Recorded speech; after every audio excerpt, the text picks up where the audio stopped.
Good day, everyone. My name is Ricky Villalos from Big Screen 3D. Today, I will introduce you the parts of a four-wheel vehicle and its function. First one is bumper.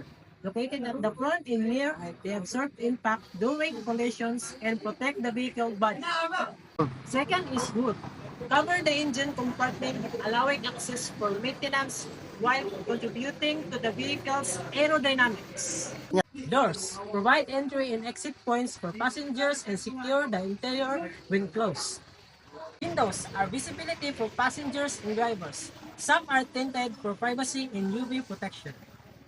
Tires provide grip on the road surface, absorb shocks, and influence handling and stability. Mirrors. Side mirrors and rear mirrors enhancing visibility and aid in safe lane change in reversing.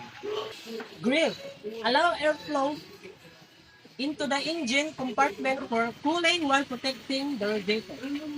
Windshield protects occupant from wind, debris, and weather while providing visibility. Roof provides overhead protection for passengers and contributes to the vehicle overall structural integrity. Wiper. The drive moves the two wiper arm at a certain single across the windshield, providing a clear view for the driver and passenger. Headlamp is a lamp attached to the front of a vehicle to illuminate the road ahead. Taillights are the red lamps on the rear of a vehicle. Their purpose is to ensure you are visible to others. The steering wheel is a crucial component of a vehicle steering system. It's allowed to the driver to control the direction of the vehicle by turning the front wheel.